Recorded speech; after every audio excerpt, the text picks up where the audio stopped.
So hello. Welcome back to my channel. Don't forget to like and subscribe, and I'll support my small business at latriceluna.com. So I'm going to show you guys a video of Nancy Pelosi, and she is reciting a poem, and just give it a listen. I am personally overwhelmed by this decision. From time to time, I quote this poem by Ehud Manor. He's an Israeli poet. I met his wife when I've been in Israel. He says, I have no other country, even though my land is burning. Only a word in Hebrew penetrates my veins, my soul, with an aching body and with a hungry heart. Here is my home. I will not be silent, for my country has changed her face. My country has changed her face. I shall not give up on her. I shall remind her and sing into her ears until she opens her eyes. Clearly, we hope that the Supreme Court would open its eyes. So as you guys have seen, Nancy was reciting a poem in regards to the overturn of Roe v. Wade, and apparently reciting a poem means this is the change, this is my action that I am putting out into the ether in order to get this stuff overturned once again. All right, I don't really understand what the point of this is. What is you reading a poem going to do to overturn the decision that was made? This is what I talk about. People, this is the difference between when you have the Democrats and when you have the Republicans. Okay, so in my opinion, pretty much they're the same, but there's a key difference between the two. Okay, so when you have the Democrats, they're telling you everything they want you to hear, and they're like, okay, I'm gonna try to do this, I'm gonna do this, I'm gonna do this, and I'm gonna make sure that I get this for you and this. I'm gonna make all these promises for you, and then nothing happens. And then they say, well, I don't know what happened, I don't know how this could have possibly happened, and then they keep doing all that, and they make up excuses as to why they cannot get anything done. Okay, meanwhile, you have the Republicans on the other hand.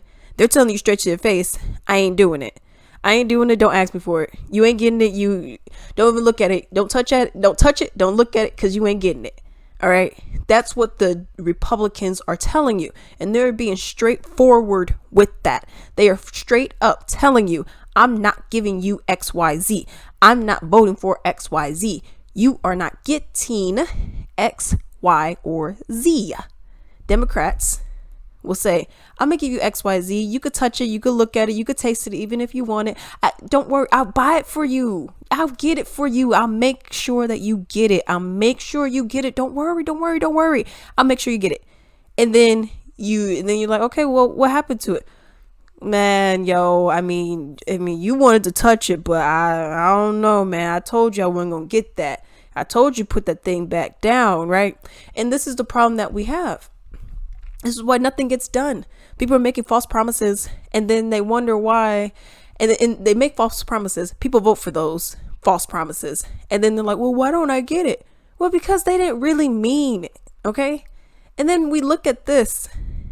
You are the Speaker of the House. In your response to this overturn, which in all reality, Obama could have made it so that this thing was never able to be overturned at all, that this case was never able to be overturned. He could have done that, but he decided not to. You constantly, and what was he, a Democrat? And it's a constant thing of just like, oh, well, the next person would do it. The next person would. These are the presidents that are not doing it for you. Why are we voting for these people and they're not doing it for you? Why are you voting for these representatives and they're not doing anything for you? In your response to this landmark decision that was overturned is, you know what? I gotta just stop it. I gotta break out the poem, y'all. Okay, then I'm going to my multi-million-dollar home. I'm gonna do this, I'm gonna do that. And let me tell you right now, these rich people who they're like, yeah, I'm pro not getting abortions, y'all don't need these abortions, y'all. Let me tell you, these people are going to be number one heading to whatever clinic they go to, whether they have a doctor that's going to, in their state, that is not legal, whether they're going to have a doctor there do it for them, or they're going to go overseas, or they're going to go to a different state. They're going to get these abortions, and they're going to pay enough money to keep it on the hush hush so that no one knows, but they're going to still be using this. The problem with this is that it affects people who cannot afford all of this. So I'm gonna make sure my girl ain't, even though we're multimillionaires, I make sure my kids are not in any debt or, with unwanted pregnancies, because, that's for poor people. Meanwhile, people who have unwanted pregnancies, for whatever the reason is, just do not want to have the pregnancy, or it is life threatening. Oh man, y'all gotta deal with that. I mean, y'all, hey, you should have kept your legs closed, right? I mean, that's on y'all, boo. So this is the kind of stuff that really irritates me. But I do want to actually bring out a point, and I have an article here, and you know how I'm gonna do it. I'm gonna put it up here. I'm gonna read it. It says House Speaker Nancy Pelosi was asked why is she still supporting Representative Henry Kohler, the conservative Texas Democrat whose house and campaign office was recently raided by the FBI for re-election, and she said she is. Then, in a mind-boggling moment during Thursday's press conference, Pelosi took the time to also remind everyone that in addition to the whole FBI thing that casts a shadow over his ethical standards, he's also the lone, read this, y'all, he's also the lone anti-abortion Democrat left in the House, a position who would think would leave a disqualifying black mark on the Democrats' political resume, given the Supreme Court's looks to overturn Roe versus Wade. So you have a guy in here who ended up beating a progressive. You have a guy in here who is anti-abortion,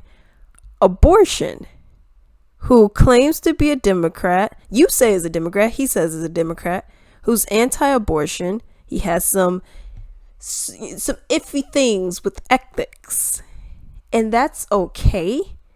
And this is what I'm saying, and I get people, people are saying, hey, you got to vote. You got to make sure you vote these people in, get the right people in.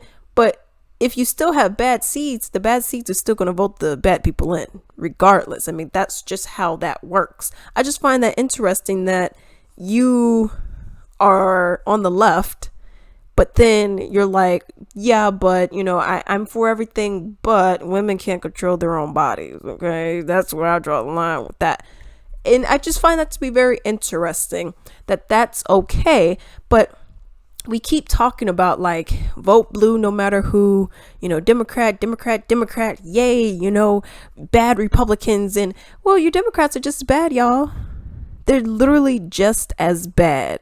I don't know if y'all knew that. I'm just here. I'm just Alex, doing what Alex does, and that's about it. But I just find it to be very interesting. She also said, I'm supporting him. He's a valued member of our caucus. The FBI has said he's not under investigation. I thought that you were going to take it to choose. Sorry, I thought you were going to take it to choice or something, and I just find that this is very interesting.